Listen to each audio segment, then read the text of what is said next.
not Monday, it is Tuesday, May 21st, 2019. I'm on my way home. It's 8:38 in the morning. I just dropped my daughter off at school. I am exhausted, and I'm fighting the remnants of a cold right now, so I sound all nasally and congested. Sound like a little boy who's going through puberty.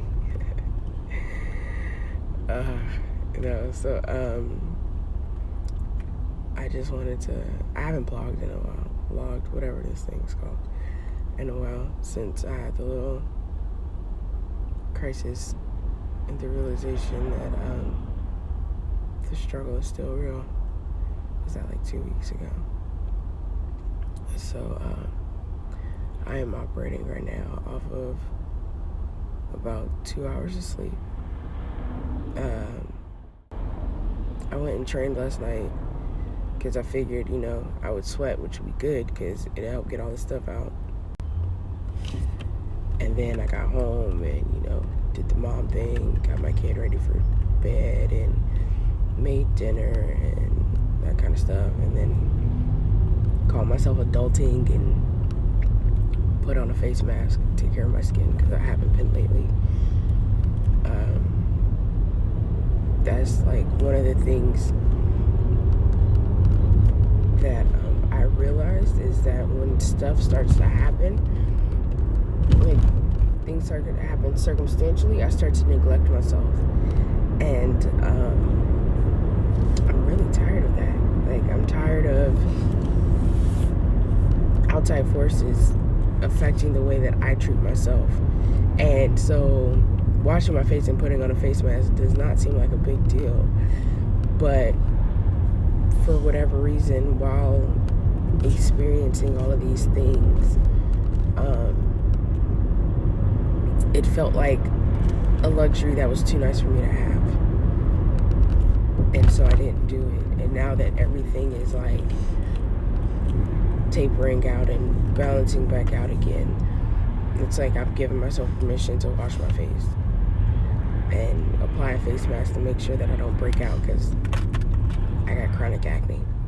And if I don't wash my face and do face mask at least once a week and apply my acne medication, it gets real rough because I get real bad cystic acne.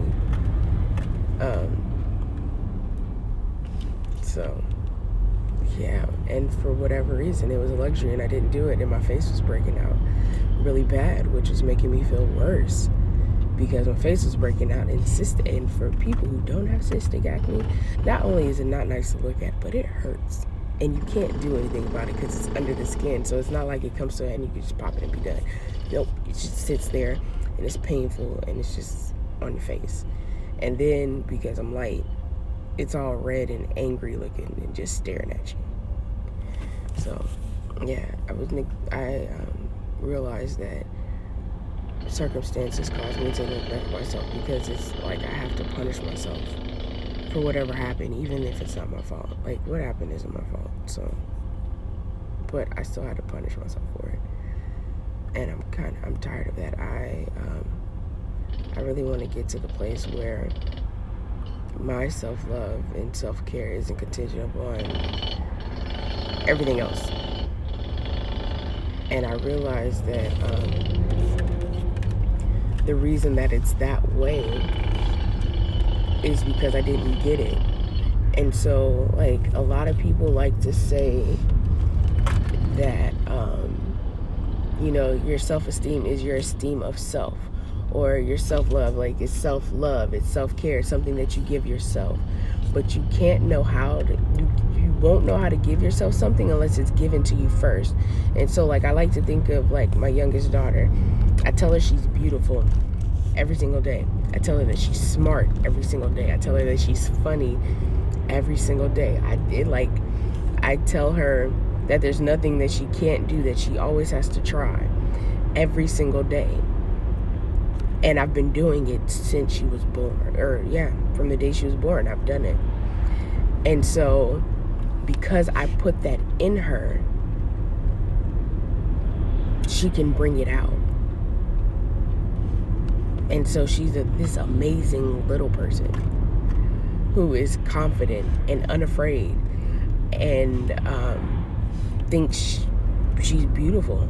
Like there was she has sister locks, and there was an incident with a kid trying to bully her at school, and I was really upset about it because they were talking about her hair. And she was like, "No, mommy, my hair is beautiful. I don't care. You're just a hater." My 5-year-old kid. And I was just like, okay, like, all right. And it let me know that she was okay.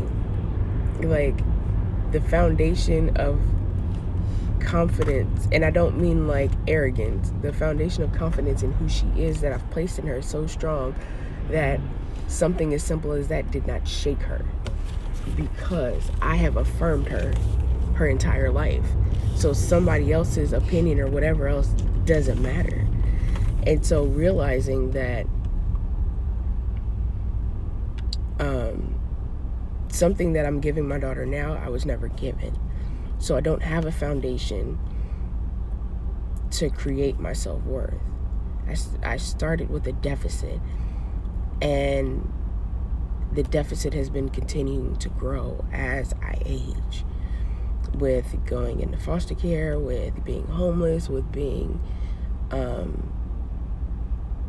rape victim, I don't even like that word victim, but being a survivor of multiple types of abuses. The deficit has just grown. So my worth of self has always been connected to either a person or a situation or a circumstance. I didn't know how to treat myself well in spite of people or in spite of what I was going through, because that's all I've ever experienced was this deficit. And so I'm coming to a place where this deficit is not okay. Like, it's always been okay because I never realized that I was living in this deficit. And now that I've come to the realization that I'm living in a deficit, it's not okay. And I want to be out of it desperately. Like, I want to treat myself well all the time. Like, I want to feel like it's okay to wash my face even though my money is funny, and put my acne medication on and put on a face mask even though my money is funny. Like, I don't want to feel like I got to deprive myself of something that I actually need, that'll make me feel better about myself. Because there's people that be like, so what? You got acne, deal with it. But why when I have medication and all I got to do is put it on? So that's not the reason why I'm tired. But I've been thinking a lot about that. And with this book getting close to being out, it's like I want to make sure that I am solid, like 100% solid. My self-worth, my esteem is not based, rooted, or grounded in anybody else but myself. So I've been working really hard to fix this deficit, because I know that my book is not for everybody. Not everybody's gonna like it. People are gonna have something to say.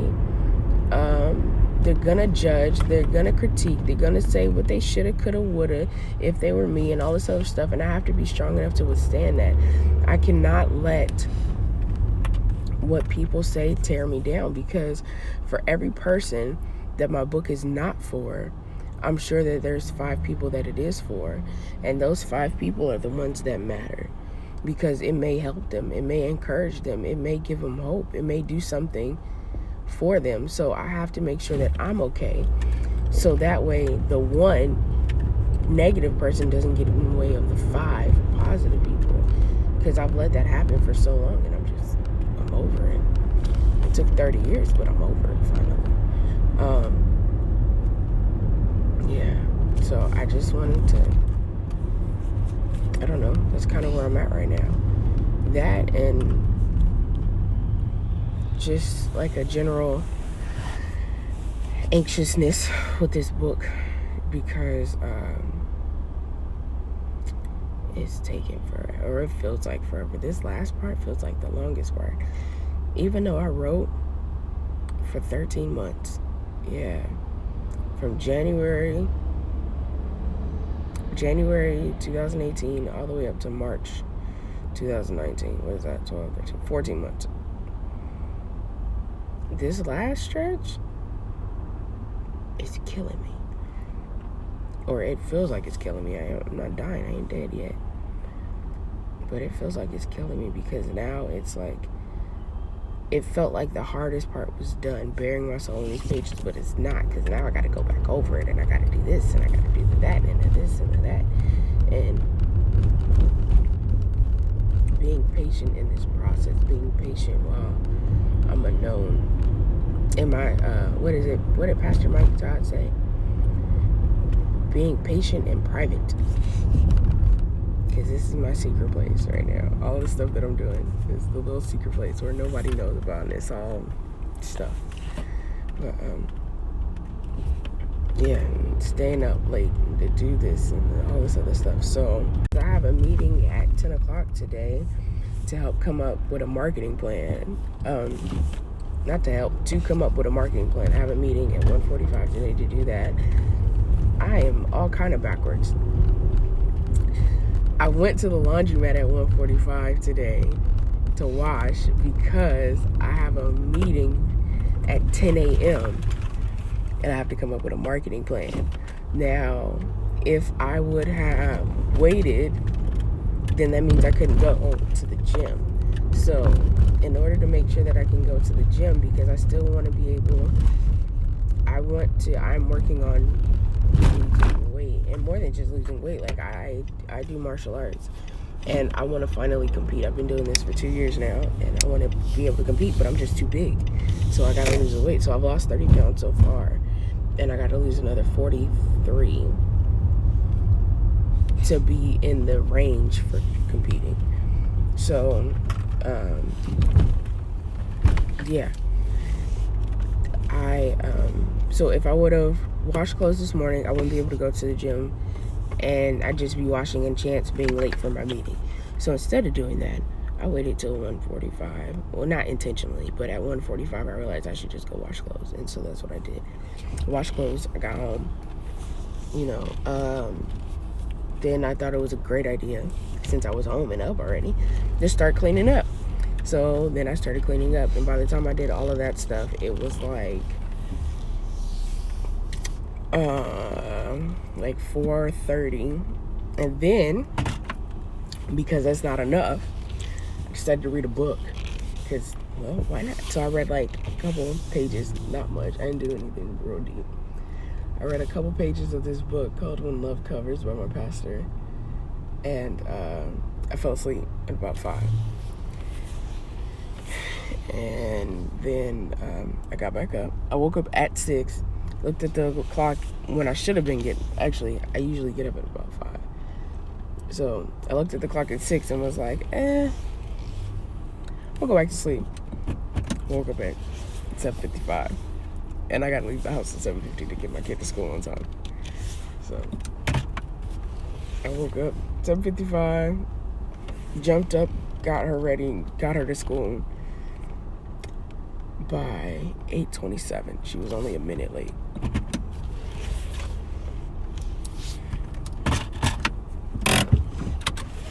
So now I'm exhausted, and I don't want to go. I don't want to go to the gym. I don't want to go to this meeting. I just want to go to bed. Oh, and I have to speak tonight at 6:30 at Public Council. They're doing this Breaking the Stigma Story time, and I'm supposed to be sharing my story.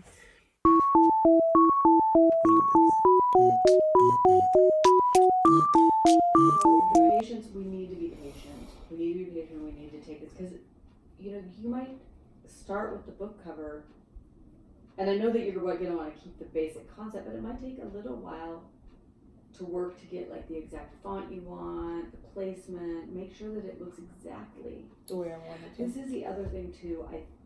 It's gonna have the book title will be the tattoo. Mm-hmm. By Kiana K. Scott, but it also has to say a memoir on there. It has to, because otherwise, if people walk by it and if the cover doesn't intrigue them, they won't pick it up. But if it says a memoir, people are like, I love memoirs, It has to say that somewhere on there. Make your stink face. There you go. You have to, this is for your reader, this isn't for you. Okay, fine. Yeah. Since I have to do things. There are gonna be some things you have to do. But that's one, it's just you've gotta make sure that the reader can identify the book. Can I put it at like the bottom? Oh yeah, it can be, it can be where, no, it doesn't have to be like big words or anything like that. You know, a lot of times, how many books in here? Like a novel, it will just say a novel by so-and-so. And yours could be like a memoir by Kiana Kiska, but the word memoir can be really tiny. And then your name. Okay. Yeah, it doesn't have to be big.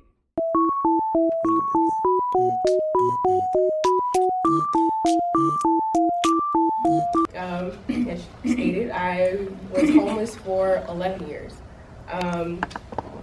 My homeless journey began at the age of 18 when I aged out of foster care, and I was told that I couldn't stay in my foster home anymore. And I was given a blue duffel bag, and the door was open, and I was let out. And I was just told to figure it out. And so that's what I've been doing for the last 11 years, is figuring it out. I had to figure out how to get my own apartment. I had to figure out how to apply for a job. I had to figure out that I was misdiagnosed. In foster care, I was diagnosed with behavioral disorders and multiple personality disorders. And with that, I was given a host of medication that none of it works because that wasn't my diagnosis. I didn't get properly diagnosed until 2017. So from 18 to 28, before that, 15 to 28, going with a misdiagnosis and having a host of medication that didn't work, and then turning to alternative drugs, trying to self-medicate to try to fix what I thought was wrong with me, in addition to trying to figure out life and trying to figure out how to adult, is what I did for the last 11 years. Going to the NIMBY piece, when I heard about the protest and I heard about what these people were saying, I said it broke me because I couldn't understand how people could have so much hate for people that they did not know. I didn't understand how people could feel so strongly about wanting to help someone else. Like, California is praised for being the most liberal and the most progressive place that anyone could live in. We're supposed to be the most accepting. But in that moment, these people were the least accepting. They were filled with the most hate. They represented everything that California is supposed to stand against. And I couldn't understand how I could live somewhere that represents this symbol of freedom and liberalism and feel so much hate from someone who had no idea what it's actually like to be homeless and what kind of circumstances can end a person up in homelessness, because it's systemic. It's not always a conscious choice to say, oh, well, today's Thursday, so I'm just gonna go live on the streets, you know? I don't wanna do this anymore, I don't wanna pay bills, I just think I'll go get a cardboard box. It's not that easy. It's systemic. It can be, you turned 18 and now you have to go. And so where do you go when you turn 18 with no job and no skills and you're still in high school? The streets or a shelter. And with rapid rehousing, you have 90 days in a shelter, in most shelters. So after 90 days in a shelter, where do you go? The streets, a tent, a cardboard box, a friend's house, a car, if you're lucky. Or it's, we're downsizing, and now I've been laid off, and you're 40 years old. And so your skills don't match the current market. So now you can't find a job for 6 months. So what do you do? Because the savings that you had is now drained. And so where do you go? A shelter for 90 days. And then after your 90 days, where do you go? The streets. I have this mental illness that hasn't been diagnosed. And so I don't know how to care for myself. I don't even know what's wrong with me. And my family doesn't know what's wrong with me because no one's diagnosed me properly. And so what happens to me? Because everybody sees me as a menace to society and I'm just sick. Where do I go? What happens? You go to a hospital for a little bit. You have this diagnosis on a paper, so very few therapists or psychologists will do the work to try to figure out if the diagnosis is correct. So then they give you more medication that doesn't work, and then you have all these adverse reactions to it, and then you get out of the hospital because they fixed you, and you go back to your family and you're still showing the same behaviors, and they can't deal with it because they're not mental health professionals. And so what do? They let you go because you're technically an adult. And then where do you go? You go to a shelter. But you still have this diagnosis that hasn't been found yet, and you still have this illness, and it's still showing up and manifesting in ways that people don't understand. So what happens? You're on the street because they can't have you in the shelter, because now people are afraid of you because no one understands what's happening inside of you. So you go back to the streets. And this is the stuff that happens, and this is the things that people are like, oh, I don't want that over here. It's like, what do you not want? Because if it was your brother, your sister, your daughter, your son, your mother, your grandmother, your grandfather, someone directly related to you, someone connected to you, you would want them to have the help that they need so that they wouldn't be in that position. You wouldn't see them and turn your nose up at them. You wouldn't look at them and be like, oh, they did it to themselves, whatever. Like, it's their problem. Oh, they're just a junkie. Oh, they're just a drunk. Oh, they're just. There would be no, oh, they're just. That wouldn't even come into your mind. It would be, how can I help? What do I need to do? How do I solve this? How do I fix this? How do I make this right? Because it's someone connected to you. And I wrote the letter with the intention of saying, we need to have that connectivity because at our core being, we are all the same. Circumstances is what separates us. That's it. Because I didn't choose the family that I was born in, and the person with the silver spoon didn't choose theirs. But their circumstances put them at a significantly better, give them a significantly better quality of life than what I had. And because of that, that disqualifies me from having housing. That doesn't seem fair to me. And even if I wasn't born into the situation or the family that I was born into, it still wouldn't be fair, because the only thing that separates us is circumstance, and which is something that none of us have control over. So why is it that we disqualify people by things that they have no control over? Why is it that we disqualify people from life because of their circumstances and what they were born into or the diagnosis that they were born with? Because we don't have proper mental health. We don't give people proper mental health care. Because health is, you have to be wealthy to be healthy, unfortunately. You can't be poor and get good health care. It's hard and it's difficult and it takes a very long time. It wasn't until I got a government job with government benefits that I was able to get a proper diagnosis. But as a foster child with state health care, I spent my entire teenage years into most of my adulthood being misdiagnosed. It wasn't until I had something that I could get help and then start the process to heal. Because when you have mental health issues or you have mental health diagnosis, it's extremely hard. It's even more difficult because now you have something happening that you have no control over, and you have to try to understand what's happening while trying to manage your circumstances around you. So I have chronic PTSD because of all of the trauma that I've suffered in my life, just from foster care going on up. That's what my diagnosis was, and it was what it was when I was a child. So I've had it for a very long time, and I've been misdiagnosed. Part of my diagnosis makes it very hard for me to maintain a job because I get paranoid in certain situations. So it's like, oh, I can't stay, I gotta go. So I have no consistent work history.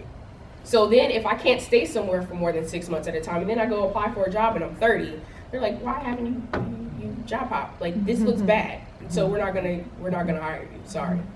Like, or why do you have no rental history?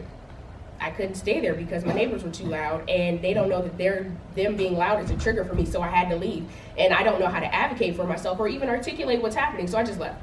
So now I've been evicted because I didn't pay the rent because I left without giving notice. Like, who helps with that? Because I didn't know what was going on because I wasn't diagnosed. So I'm just like, stuff is happening. And the best way to paint a picture is like, I'm standing here and I'm talking to you guys, right? Now imagine while I'm speaking to you that someone else is talking in your ear on this side. And then there's someone here talking on this side. And then there's somebody touching you, doing like this on your shoulder.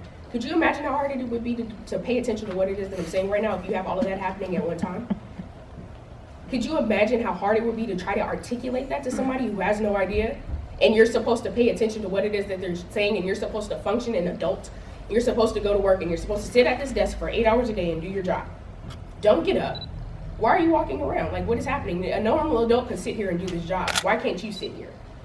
I don't understand what you mean. There's someone behind, like, what? You can't have your back to the door? Why? It's just a door. Like, these are the issues that I've had to like overcome, and I'm over exaggerating a little bit just to paint a clear picture. But these are some of the things that I've had to face because I really can't sit with my back towards the door. And so I had a desk at one point where my cubicle faced a door, and I would not stay in the cubicle for more than 10 minutes at a time. And it wasn't until I went to my therapist and I talked to her, she was like, hey, that's a trigger for you. And then I was able to go and advocate for myself until I got moved. Because otherwise I just wouldn't sit at the desk and I wasn't doing any work. And I probably would have got fired if I would have kept with the same behavior.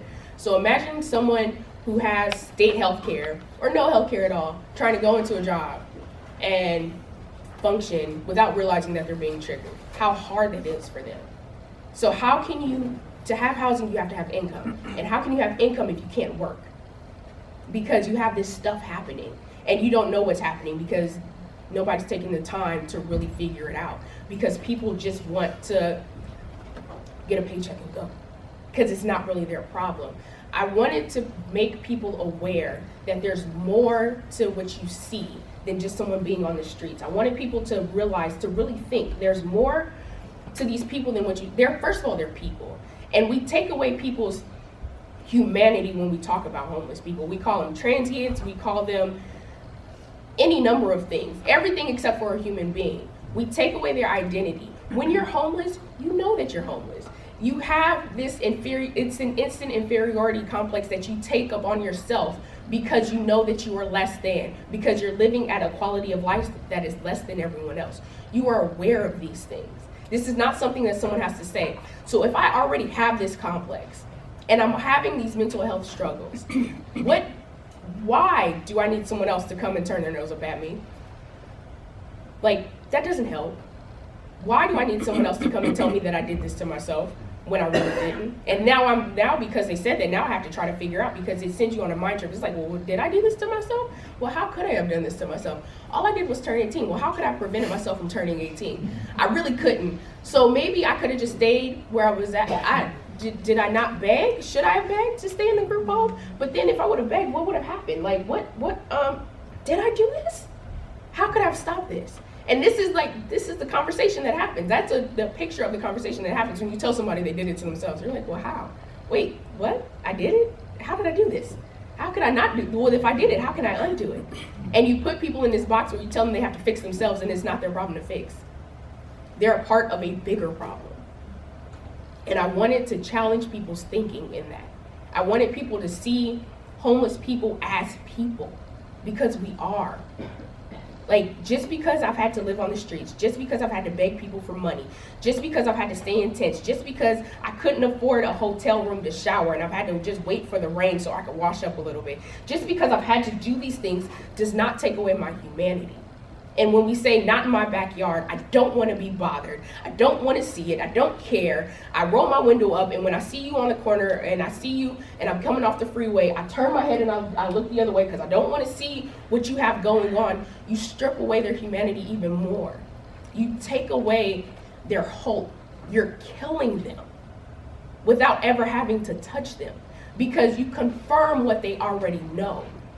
And then it builds this hopelessness. It gives life to this hopelessness that they've already felt, because it's like, well, I'm in this situation and I didn't believe in me and I did something, but I don't know what I did, and now I'm trying to get help, and these people are looking at me crazy and they're turning their nose up at me and they're doing all of this stuff. Maybe I am hopeless. Maybe there's no point. Maybe I should just give up. Why am I even trying? What's the point? Because at some point I'm going to meet a roadblock.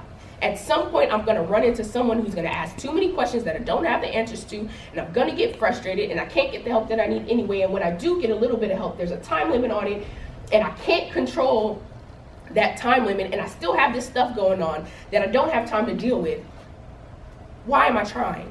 It's better to just sleep outside. It's better to just get comfortable in my tent and to make this my home, even if it has to move. It's better for me to just wait for the rain so I can take a shower. Why hope in anything at all? And this is what we do to people when we say not in my backyard. Even if you've never said it, even if you just thought it for a minute, like, yes, I want them in my like, yes, in my backyard. Not really, kind of, sort of. I mean, backyard, but somebody else's. Even when you do that, even when you delay in helping somebody, or you say, yes, in my backyard, but no to bridge housing. When you say, yes, in my backyard, but no, I don't want a shelter over here. Yes, in my backyard, but I don't want to look at your tent either. where are we supposed to go?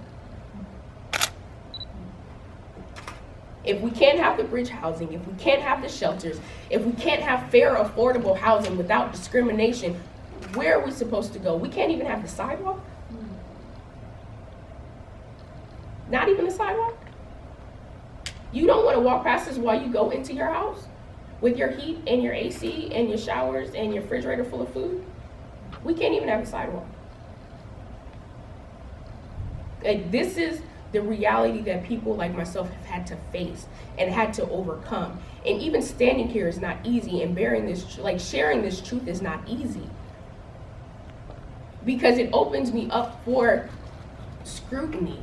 But it's the truth, and it's ugly, and it hurts, and it's uncomfortable. And it's comfortable as you are in that seat. Imagine how uncomfortable I was outside. Having to say, can you spare $1 so I can feed my kids? Can you spare $1 because I don't have a driver's license and I want a job?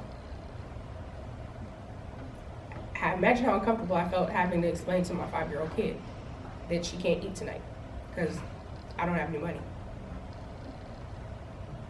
Imagine how uncomfortable I felt having to stay up for days at a time because I was scared of being physically assaulted if I fell asleep because I was outside, because shelters are overcrowded. Imagine how uncomfortable I was when I had my diaper bag stolen while I was in a bathroom stall in a shelter. From underneath the shelter, I'm sitting, changing my daughter's diaper, and somebody snatches it from under on the other side with my 6-month-old baby. Imagine how uncomfortable that was. The uncomfortability that you feel right now just listening to this is nothing to what it is when you have to live it. And this uncomfortability that you feel and the thoughts that are running through your head should provoke you to want to do more, should provoke you to want to act. Because there are people who cannot advocate for themselves. There are people who will never get quality health care or mental health care. There are people who will be out there that have given up hope because life and people have given up and society has given up on them a long time ago. And it's your job to act for them. It's your job to fight for them. In the same way that you fight for yourself and that you fight for your rights and you fight for your freedom, you need to fight for the rights and the freedom and the quality of life for other people who can't do it for themselves. And you have to see them as people.